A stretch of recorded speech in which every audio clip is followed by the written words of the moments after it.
So hello everyone, and thank you for coming to this webinar session brought to you by BELTA and with the kind support of Heike Philp of Let's Talk Online. Before we begin, I'd like to tell you who we are.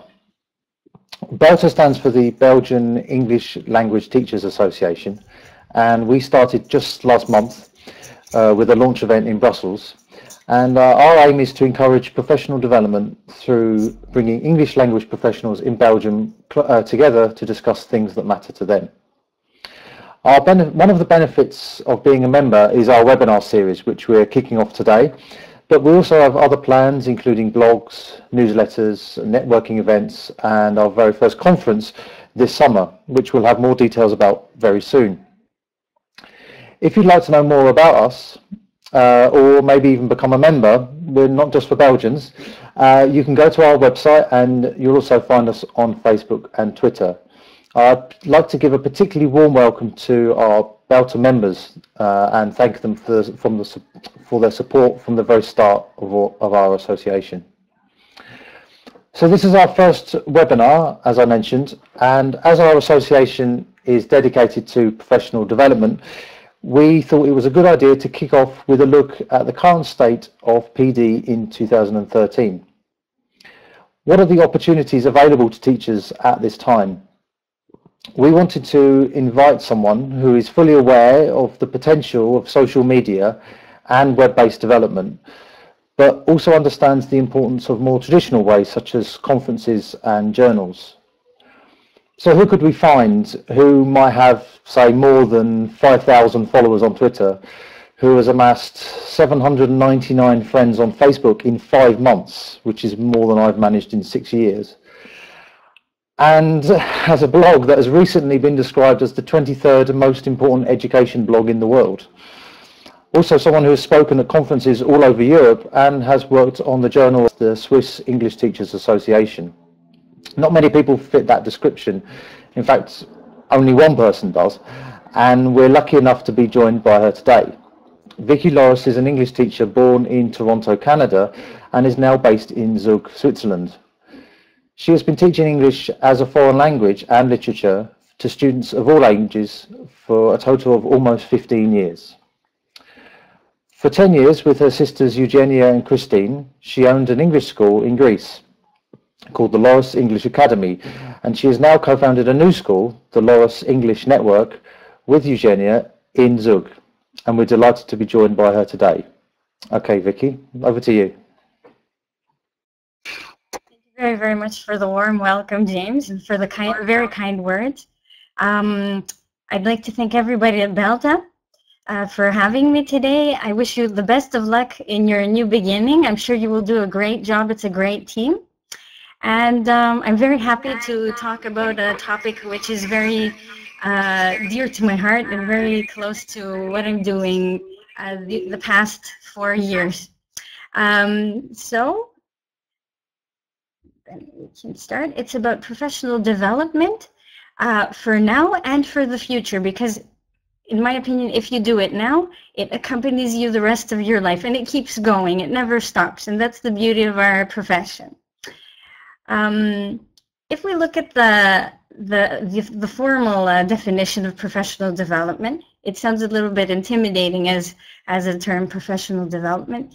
According to Wikipedia, it refers to skills and knowledge attained for both personal development and career advancement. I would say that some people prefer to do it for their personal development, to learn more, to carry more new things into the classroom. Some people do it exclusively for their career advancement. They want to try new things. They want to move on in their career. And some people do it for both. I think that a combination of both is always good to have a balance. I see my lovely people entering the room still. Welcome to everybody. The question is, why professional development? We hear so much about it these days. We have to develop professionally. We are teachers. There are new things coming up all the time. The question is why. The first reason is because you want to do it for your own personal learning. You want to enrich yourself as a teacher. We all do. You want to carry new things into the classroom, use them with the students, and apply them.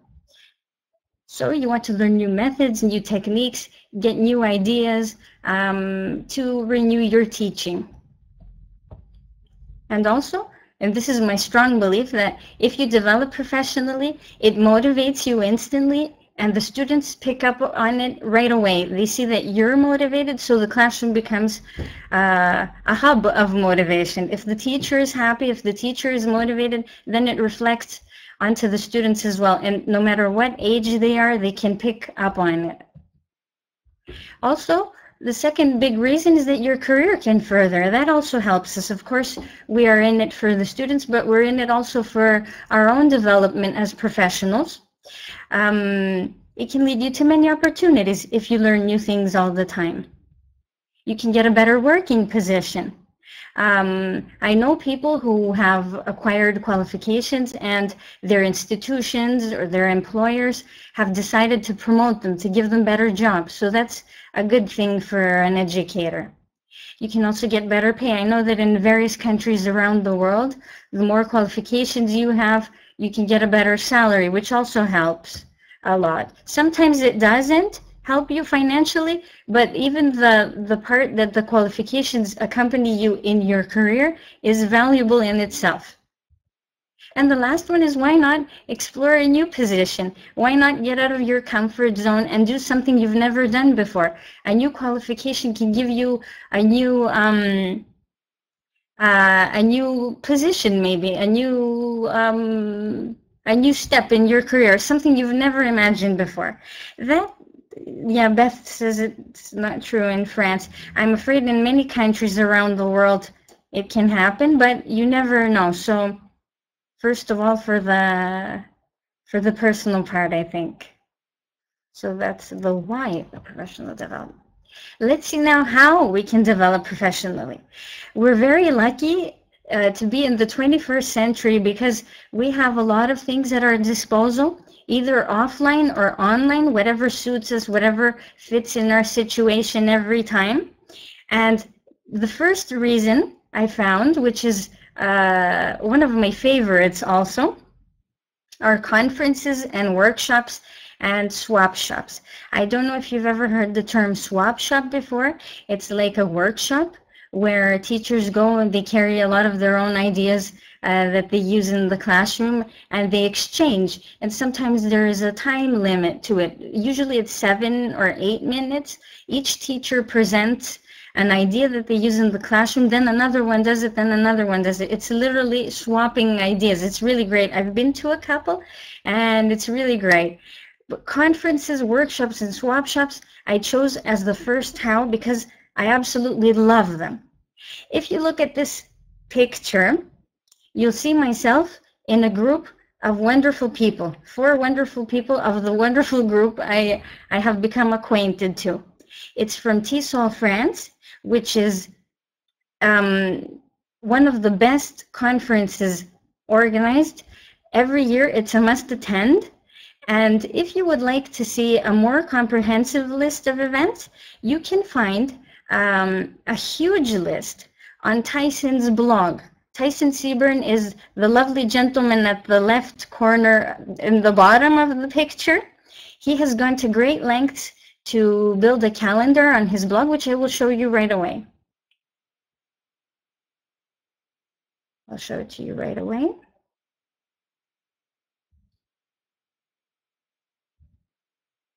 Here it is. I'm showing you February right now.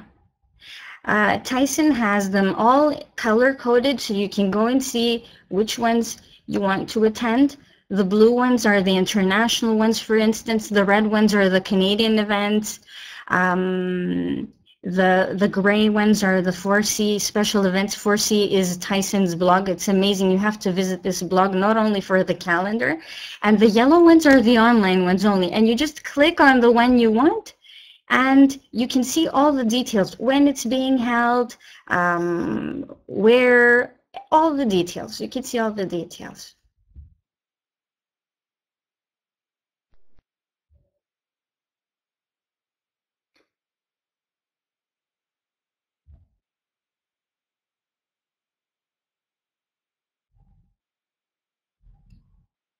Thank you. So Tyson has also put the link into the chat box, and I also have it in the handout, which James will upload to the BELTA blog later on. So many, many thanks to Tyson, who has done a great job with this calendar. The question extends, why go to conferences, workshops, and swap shops? Why am I raving about them? Oops.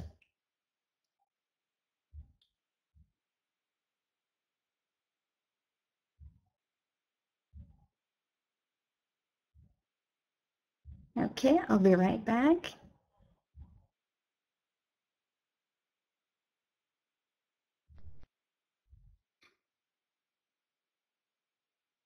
Okay. Let's see there. As I told you, on Tyson's calendar or on other calendars on the websites of each conference, you can find local and international events. That helps us a lot plan our budgets, because I know we're all teachers. We work really hard to make the money we do. So this can actually help you plan beforehand which ones you can attend, where, how much the registration costs. So it always helps to look through them at the beginning of the year or twice a year to see what you can plan ahead. If you go to a conference, of course, you listen to great talks. We are very, very lucky, not only in Europe, not only in Canada, everywhere in the world now, wherever you look, wherever you turn to, there's a Teachers Association planning an event, and with great speakers that we can all learn from. And that's so exciting, so invigorating, and it just leaves you charged. I don't know, I'm sure a lot of us feel the same way. When we leave a conference, when we leave a workshop, we're all so much fully charged to go back into the classroom and apply most of the things we've learned.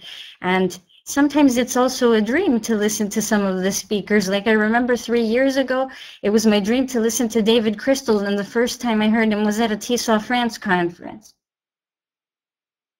You can get ideas from all the speakers.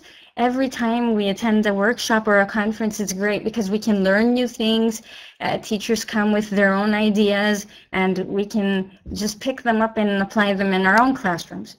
But the good thing now is that most of the workshops that we attend are very interactive. The audience participates as well. So you can also suggest ideas while the workshop is running. A lot of the speakers give the audience the opportunity to come in and share their own ideas, what they do, or how they would apply the speaker's idea. It's really great. And of course, you can talk with other educators, not only during the session, as you can see here in the picture, in the photo. We've been planning an activity during a session by Eduardo Santos, who is in Brazil. You can also talk to the teachers during the coffee break.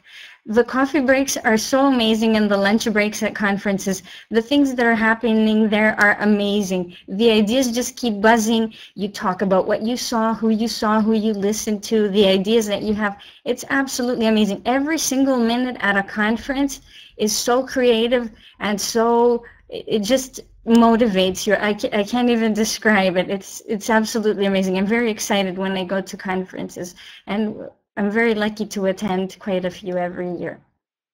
So conferences, number one type of professional development. I'm really supportive of these. You can learn a lot, and we're very lucky because in each country we can even stay on a local level if money can be an issue, as I know it is for a lot of us. Bethany Cagnol from France shares something very nice. That Colin Mackenzie said that much of the magic of conferences is between the sessions. Exactly. Exactly. It's amazing how many people you meet, how many educators you meet for the first time, and you just start sharing ideas and talking about the context of teaching in your country. It's absolutely amazing. I can't even describe it. Okay. Then the next idea is discussion groups with feedback sessions. I do this quite often with friends of mine here in Switzerland who are also teachers. We can even gather over a cup of coffee and start talking about our classes and how things are going. Sometimes we might have a problem or an issue in the classroom that we can solve because we trust our friends, we trust those colleagues that we want to be with, and they can come up with a solution that we might not have even thought of.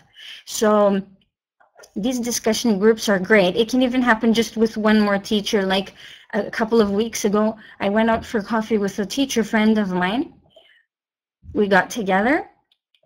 We chose a topic. We were talking about culture in our classrooms, how racism sometimes makes its way into the classroom, and how we can incorporate culture in cultural studies. It was really great.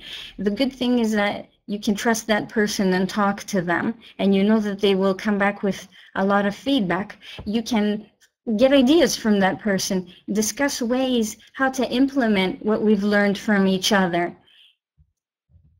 You can also take notes and make a newsletter. It's also great. So you can have these notes, revisit them, go back to them, and see what you can do better, what you can improve, what you've been doing well so far, and use it again.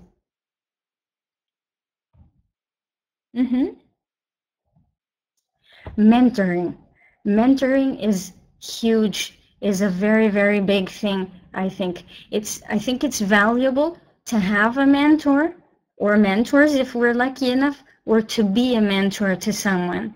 It's absolutely essential for teachers because it can be a very lonely profession. We can feel alone many times, and we just need someone to talk to, someone to guide us. So if you want, you can be a mentor as well. You can mentor a new colleague at your school. I remember last year, at the last school I was working at, we had a very new, eager, motivated teacher, but he needed some guiding through the process. Mentoring can be, it doesn't have to be really, really formal. It can be even guiding that person through the book, or giving him new ideas to teach, or sharing your experiences with that person, telling them how they can handle a class, how many people are in the classroom, what they can do, what kind of activities. That's also mentoring. It took me quite a while to realize it, because we hear mentoring and it sounds so formal, and it can be anything, just even a good motivational word. Yes, Rose is mentioning the mentoring course in EVO that was happening the past couple of weeks. I missed that one, unfortunately. That's also a very nice thing to do. EVO, the Electronic Village Online, where they were speaking a lot. They were speaking extensively about mentoring, and it can help very, very much. You can also help a colleague with a problem. For example, my friend who was having problems with racism in her classroom, we went through it. We saw how she could handle it, what she could do. That's mentoring as well. Or just a fellow educator in need of new ideas. How many times do we feel just dried up of ideas in the middle of the year, a little bit before Christmas? I've noticed is the tiring season, and you just feel all dried up. You don't have anything, you can't think of ideas, of new ideas. Just call up your mentor, meet up with them, if they live in the same place as you, because maybe your mentor is online as well. Just call that person. It'll make you feel much better, and sometimes they might give you a solution that you have not even imagined or thought about.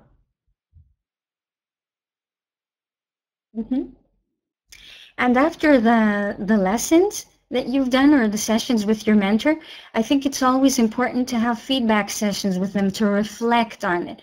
Reflect is a really powerful word. I really, really love it.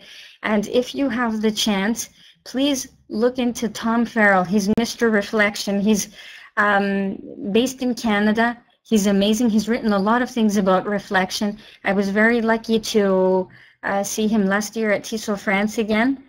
Reflect. And it's important, as he said, to reflect not only in the things that you're not so good at. It's also important to reflect on the things you're good at as well. It's good to see both sides, the negative and the positive, because most of us tend to be self-flagellating after a lesson or a mentoring session or so on. We tend to think what we didn't do okay, but it's essential to think of what you also have been doing okay. I've been trying to do that lately also, myself, trying to look at what I do okay, and I try to continue doing that, and whatever's not going so well, I try to improve it. Now we'll come on to something that sounds really scary, observation. Observation is a very scary word at times. Either we're at the beginning of our career, either at the end of our career, either at the middle. It sounds really scary, but it really doesn't have to be scary. It still makes me nervous sometimes when I have to be observed, but the magic word, is it intimidating after all? I think it's learning, because you can learn from the person who observes you. It's good if you can have a colleague in your classroom that you trust, that you know will tell you the truth, will be honest with you and what you can improve with your teaching. And if you can't choose the person who observes you, and if it's your director of studies or your employer or whoever, just look at it as a learning experience. Even if that feedback just comes out all negative, look at it as a learning experience. Think of what you wouldn't do if you were observing someone. But it's also very essential to ask your school for permission first, because I know there are some institutions that do not allow you to have people in your classroom. So you have to clear with them first, and then if you can, ask someone that you can trust, a friend or a colleague of yours, someone who will be honest with you. Priscilla, you said you don't feel comfortable to be observed. Most of us don't. We also always feel nervous because we're always thinking that people will come into the classroom and pick out all those little things that are there. But I think, and I'm trying to keep that in mind for myself also, that it's always a learning experience. That's why I have this picture here of the bridge. Actually, the BELTA president has taken this picture of this beautiful bridge. It should be a bridge, a learning experience either way. It should be a bridge that connects the observer and the observed, the person who is in your classroom and you who is being observed. James is sharing an idea of his. He watched a video lesson. That's also very, very important and very valuable. And Jeremy Harmer does that quite often. He goes into classrooms and videos people, teachers, and then sits down with them and they share their feedback, what was okay, what wasn't. I think it's very helpful. I've done it to myself as well, and I saw things that I didn't even realize that I did. Sometimes the observer tells you things that you haven't realized that you did. That's why I have this picture here. It should be a bridge between the observer and the observed, not a distance, like it's the scary monster at the end of the classroom and me that's being watched. I think it should always be connected. It also depends a lot on who's observing you, but we should always look at it as a learning experience, no matter what. Another way to develop professionally, and I realized this quite intensively the past year, are journals and magazines. Most of the associations around the world have their own journals, their own magazines. Sometimes it's an online newsletter. As James mentioned in the beginning, I was on the editorial board of ETA's journal, the magazine for the English Teachers Association of Switzerland, and it gave me so much experience. I learned so many things about it, not only as an editor, but also as a writer and as a person who recruits writers, how important it is to motivate people to write. Oh yes, James mentions that BELTA has a blog. BELTA has gone a more modern way of having a journal, which is a blog. You can find it at any time. You don't have to buy it. You just go there when you're a member. Yes, I'd love to write for you, James, actually. We'll talk about it. That would be great. So we have so many journals on offer. You can go into each association and look what they have. It can be an online or a paper version. Sometimes they offer it only with the membership, but I know that a lot of journals around the world, if you write for them, they send you a complimentary copy, which is great, and you can have it not only with your work, but you can read other people's work as well. The snapshot that I have there is an article that we had in Ita's journal by a fantastic educator in Indonesia. Her name is Icha Sarwono. She wrote for us, and I decided to include this snapshot of her article, and I'd like to thank her very much for it. So what we can do with journals and magazines, the simplest thing, you can read and get ideas. There are millions of ideas in there.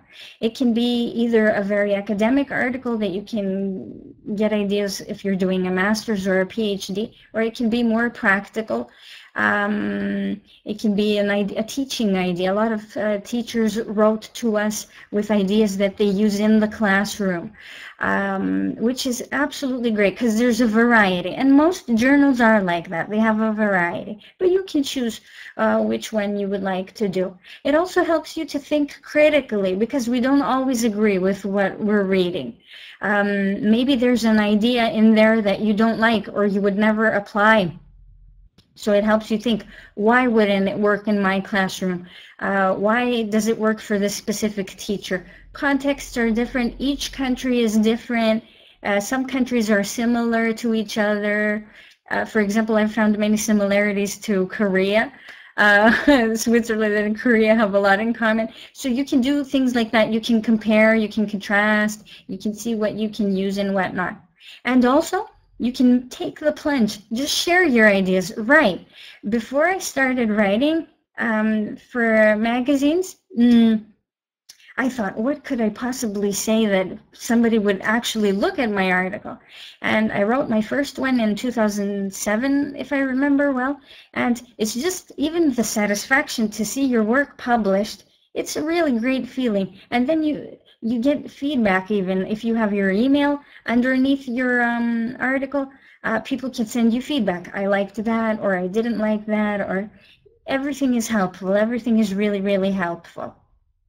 If you see at the bottom of the slide, I have a fantastic link. It's not mine, of course. It's from a teacher from Peru. His name is Victor Hugo Rojas, and thank you very much, Victor. He has a comprehensive list of journals, of magazines, and newsletters worldwide. If you like, I can show them to you for a while. I'll just share my screen.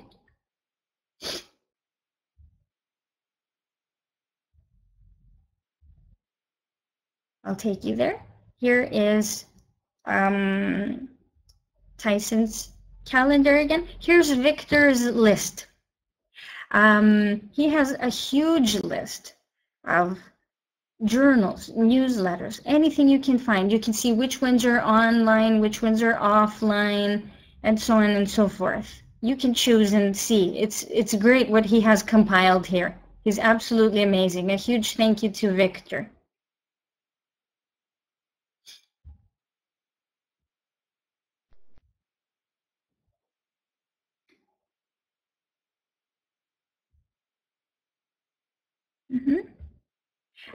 Bruno, the links will also be in the handout that James will upload to the BELTA blog. So you will see everything there as well. All the links that I have in the slides are going to be there also.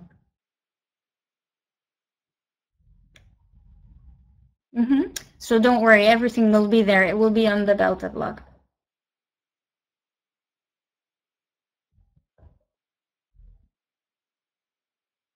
Okay, let's move on to something a little bit unhappy. As I mentioned in the beginning, and after talking to a fantastic educator who's here in Switzerland, who's Paul Kelly, our profession can be very, very lonely for many reasons. We can feel like this lady in the photograph,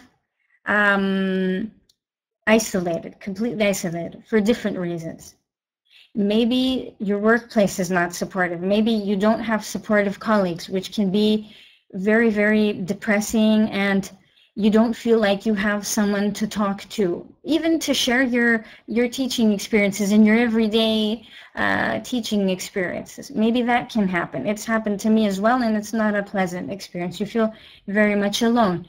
Maybe you live far away from your colleagues and the teachers that work with you, or your friends who are also teachers, and you can't meet them quite often. So distances can play an important role also to make you feel isolated. Maybe you and your colleagues and your friends have different schedules, which happens most of the times. Some of my friends work more in the morning, some work more in the evening, some work all day like myself, so our schedules don't coincide. So that can be a huge problem also.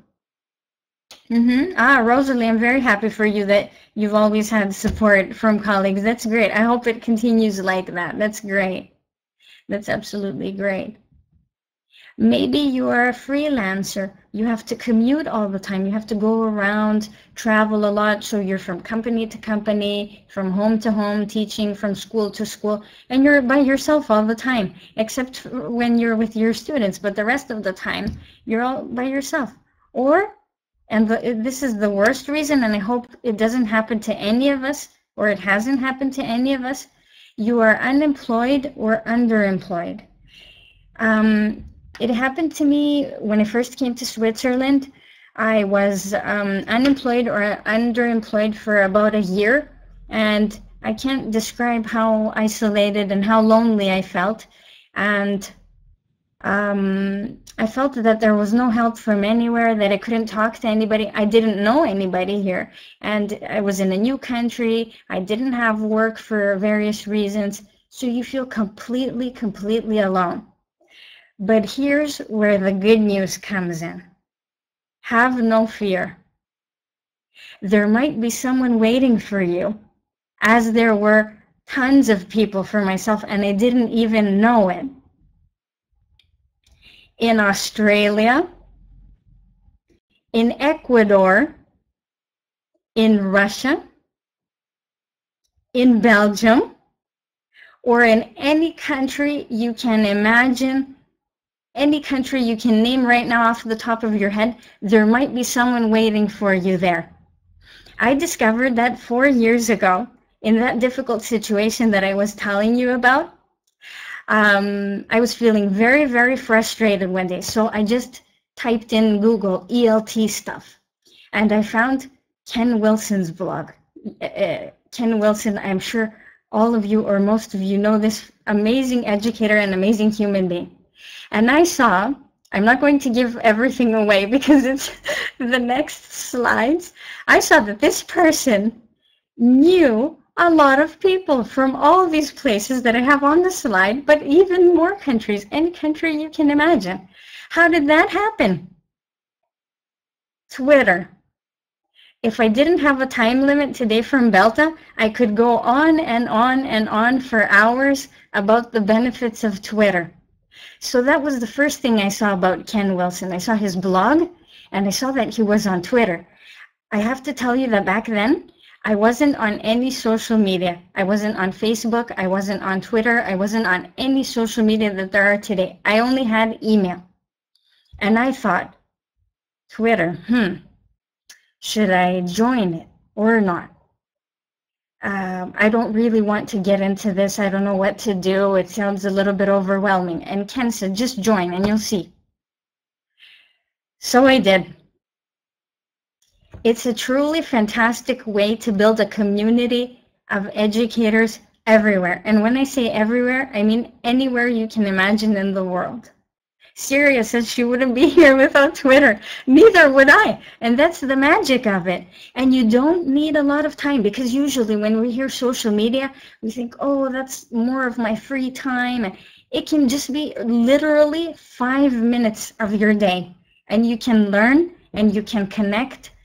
I'm really enthusiastic about Twitter. I can't tell you how many things I've learned. This might sound like an exaggeration, but I feel like off Twitter, I've learned more than I learned in university for 4 years. If you want to join Twitter, and I tell you again, you don't need a lot of time. It can be 5-10 minutes per day. It can be more. You can control that, because sometimes we might get carried away. You can start with an amazing list that Barbara Sakamoto in Japan has compiled. Barbara is another amazing educator I've met from Twitter, and now we've connected on Facebook as well. I can show it to you.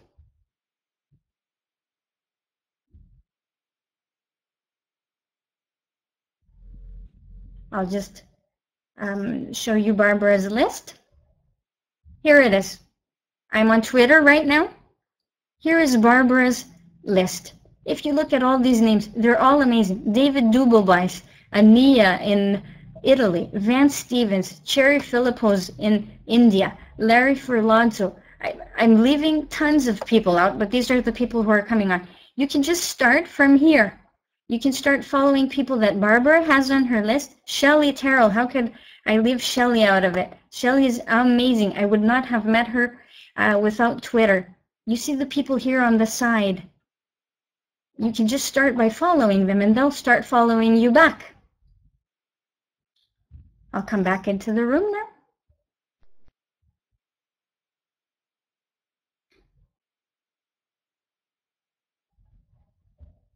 So if you want to start a little bit quietly, let's say, you can start from Barbara's list, start following people, start following them back. That was my initial inhibition. Who's going to follow me back? What am I going to write? What if I say something silly? You'll never say something silly. You'll share something that everybody can benefit from. All of us can benefit from. And you can get ideas too. That's the amazing thing about Twitter. You can find links to articles.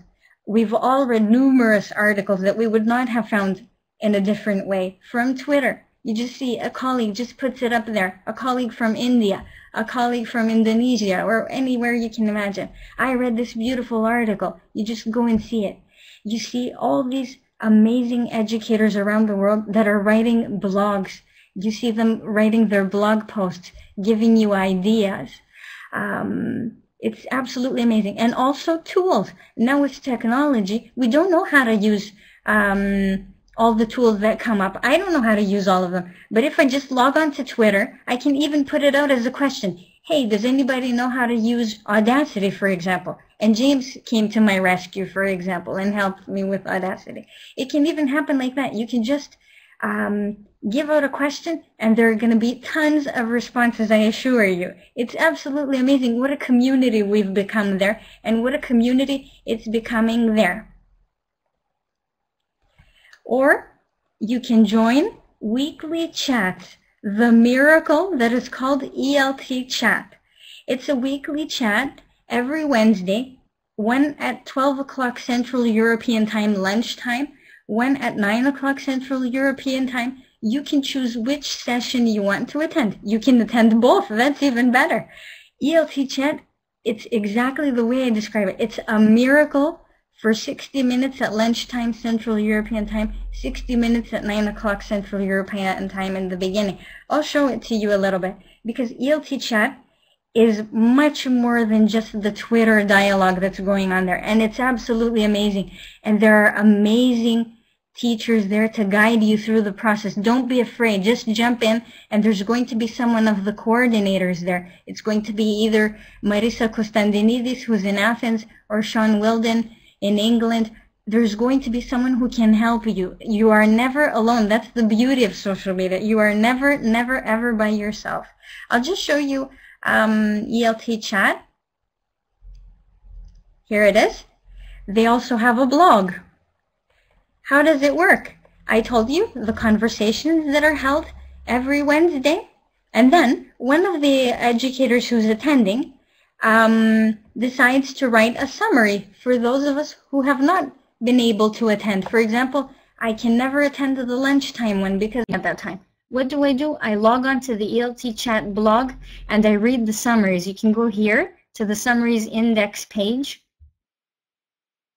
And you can read the summaries on the various topics that we have previously voted on before. I forgot to tell you that we have a vote every week, and the most popular topic comes up at 12 o'clock, the second most popular at 9 o'clock. And you can read them, the summaries here, which are absolutely amazing texts.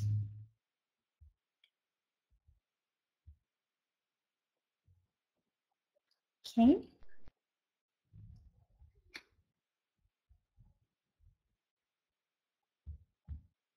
There will always be someone to guide you through the process. It will be either Marissa or Sean or James, our BELTA president, will be there to help you through the process. So don't be afraid. someone's going to be there either to help you start off on Twitter or get more followers and join the weekly chats. There are more weekly chats. I'm just mentioning ELT chat because it's on our topic, and it's really, really great. It's amazing. I could go on for hours about this.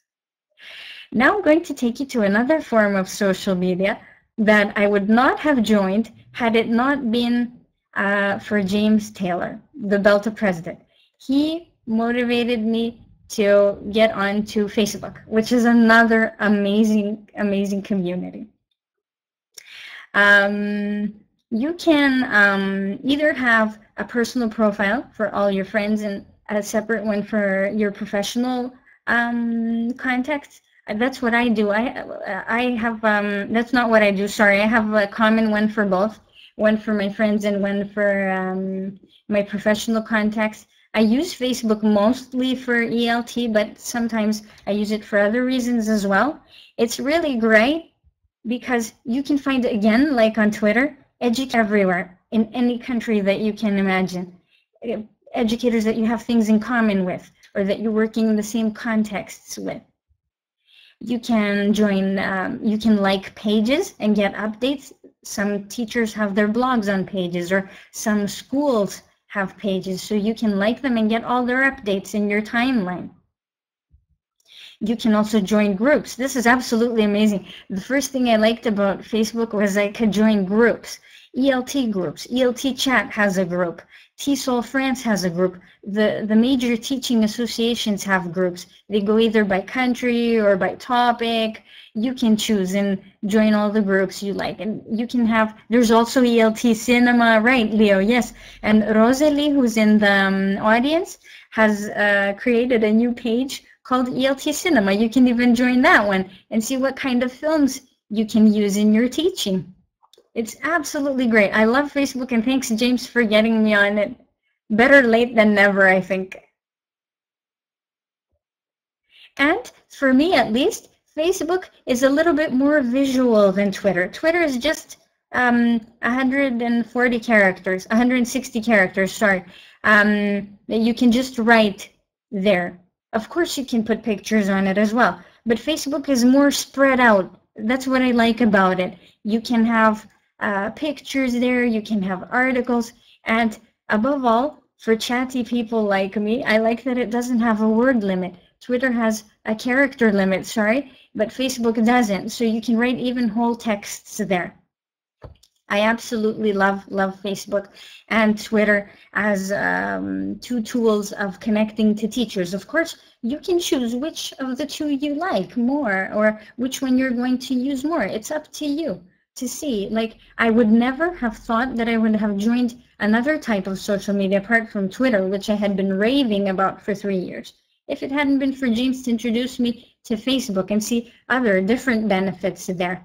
Yes, Mura, you're right. Google Plus seems good. Also, you can have Google Hangouts there, where you can talk on video with other teachers. It's a little bit like Skype, but with more benefits. You can play YouTube videos, as far as I know. I haven't looked into Google Plus much, Mura, but good thing that you mentioned it. Oh yeah, Beth has the Facebook page of BELTA. Great. Super. So there are many. I'm just talking about the ones that I use and the ones that I find very, very beneficial, which is Twitter and Facebook. Now, another type of professional development can be blogs. Blogs are amazing. They are literally writing. They're your portfolio as a teacher. They're literally your writing product. I would never have thought of starting my own blog had it not been for Ken Wilson, who got me on Twitter that I mentioned earlier. I wrote a comment on his blog one day, and he suggested, why don't you start your own blog? And I thought, what could I write about? Who could possibly be interested in what I'm writing? But first one comment came on, a second comment came on. Even if it's a negative one, you can always learn from the comments that you get on blogs. They are online journals, literally, by educators for educators. One of the first bloggers actually was Moby the singer. Little did he know that a lot of teachers would use it as a writing platform and produce such great works of art, I could say. So you can follow blogs. How can you do this? You can either put them in your RSS feed, or most blogs have an option that you can register via email. So every time the blogger writes something and publishes it, you get a little notification in your email that that person has just published a new blog post, so you know, and that's how you follow them. And you never miss a blog post. That's the good part of it, because there's so many amazing blogs out there that you can't possibly log in every day and check. We don't have the time, and it's also time consuming to do that. So why not follow? Why not register by email? It's a great way of learning. So you read the blog posts. They could either be a teaching experience or a teaching idea or a lesson plan. It can be anything at all. You read them, and it's great if you can even comment. You give that person a little bit of motivation that they're doing a great job, or if you don't agree, you can tell them why you disagree or how you would do it differently. And why not write a blog? You can start your own. We'll all be very happy to support you if you start writing your blog. And how can you find a number of amazing ELT blogs? Chu Peng, who is based in the Canary Islands, has come to our rescue. He has compiled a list of ELT blogs. I'll show it to you right away.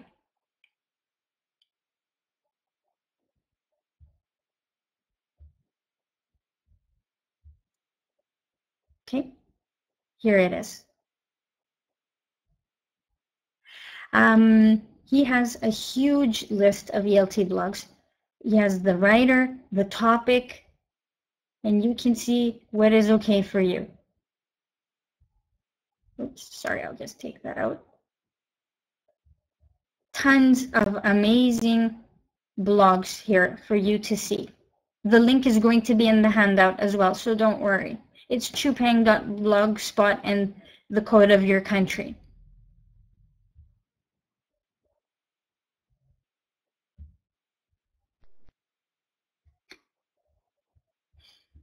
Chu has done a great job.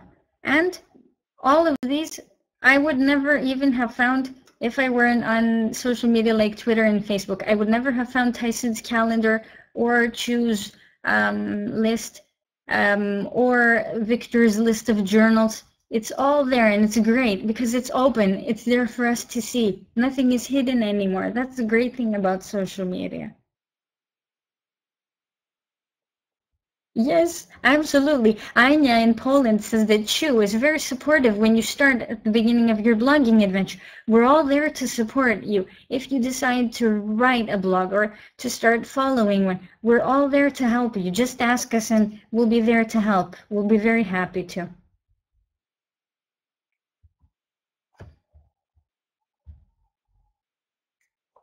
So, I'll be very, very happy if at the end of this presentation and in the near or distant future, you will be happy enough to and feeling comfortable to contact me. This is my email address. Please feel free to email me about any questions you might have or any help you might need or any feedback you want to give. It's Vicky Loras at yahoo.ca for Canada. I'm on Twitter at Vicky Loras. Follow me there and I'll follow back, and I'll be very happy to help you and share all the beauties of Twitter. I'm on Facebook, Vicky.Loras. I'll be very happy to friend you there and we'll become friends and we can share things. I'm on Skype. Feel free to Skype with me. I do it with a lot of teachers around the world, Vicky.Loras. And this is my blog, vickyloras.wordpress.com. Feel free to drop by, read, leave me a note, give me your feedback, positive or negative, and I'll be very, very happy. Just feel comfortable to contact either me or James or Mike or anybody who's on this platform who's here today. And I'd like to thank you all very, very much for being here today. I hope you enjoyed it, and I'll be very happy to keep in contact. Thanks very, very much. Okay, thank you, Vicky. Thank you very much, James, for having me today. My pleasure. So we really enjoyed that. Thank you. So if anyone wants to ask any questions to Vicky, then you can put your questions in the chat box, and we'll take those and put them to Vicky. I'd like to ask one question first, if that's okay, Vicky.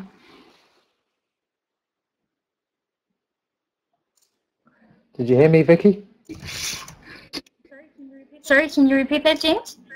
Yeah, so if anyone wants to ask a question, they can type their questions in the chat box and I'll read them to you. Right. One question I wanted to ask you was about time and balance. So you've given us loads of really great ideas for loads of things that we can do, but I think you'd agree it would be quite difficult for someone to do all of those things. Very much. So how would you suggest people deal with the time and balancing work, life, family, all of those kinds of things? Mm-hmm.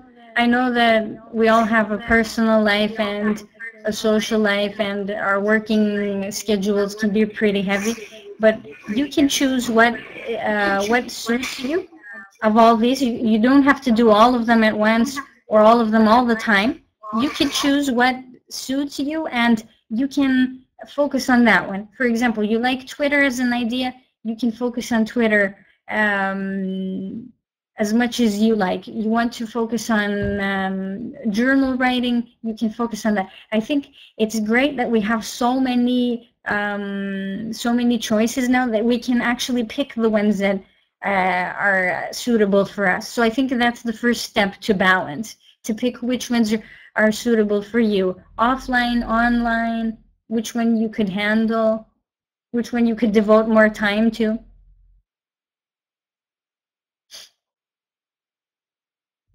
To do one thing to begin. James, I can't hear you. Can you hear me now? Mm-hmm. Yes, I can. If you were going to advise someone to do one thing to begin this, what would you say? One thing? Yeah, to start. Okay, it depends on what each person prefers. If you prefer offline or online things, I would say if someone prefers offline things, better to start going more to conferences and workshops, attending those more. And if they prefer online, they can choose Twitter or Facebook, whatever suits them. I think that even people who prefer offline and are a little bit wary, I think it's until they start using the online resources that they might even like them. Not everybody does, but you have to try to see first if you like it or not, and then you can see the benefits that it might have for yourself. Okay, great answer. Great answer, thank you. Bruno has a question. My pleasure. So you say Bruno has a question? Mm-hmm. Okay, there's a question from Leo there, I think. Yes, Leo is absolutely right. Conferences are a whole new experience after you've connected with people on Twitter.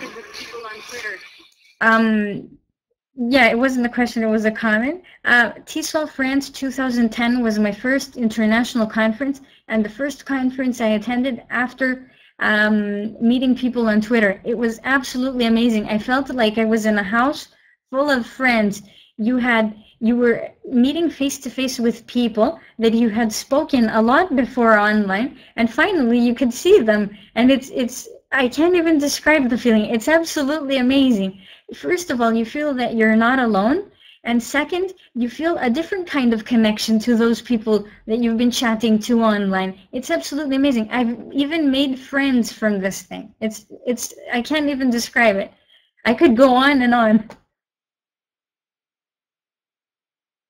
Mm-hmm. There's a question from... There's Bruno's question. Okay. These tips are wonderful for novice teachers, says Bruno. I think that they're useful for teachers in any step of their career. That's why I called the presentation Professional Development for Now and the Future.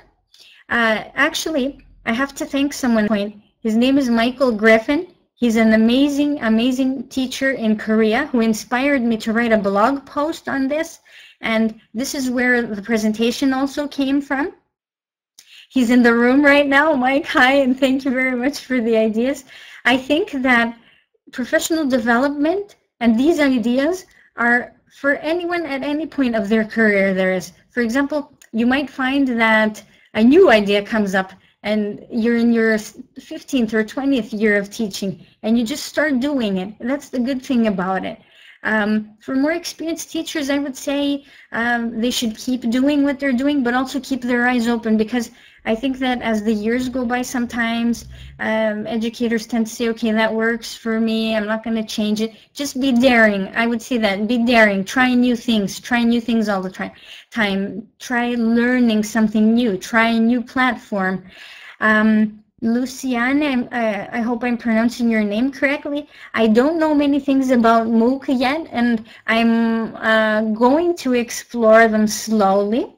I know that they're really, really good and beneficial, but I don't know much about them yet, so I hope to learn more. There it is. I'm going to learn something new. It's great. I feel great about it. Yes, Tomas is is correct in that one. It starts off as a little bit of a chaos, a lot of ideas coming in. You don't know how to balance everything, but it starts to settle down at one point, and you know what works for you, what doesn't work for you, or how you can balance things better. For example, restrict my time on Twitter, or look a little bit more. And Anya Kozicka in Poland wrote something very nice right now. It's so refreshing for teachers when they suffer a work burnout or they're just dried up.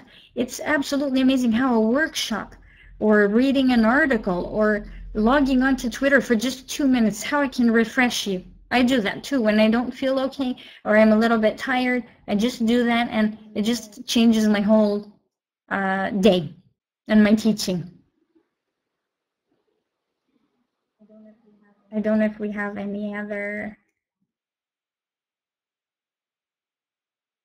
questions.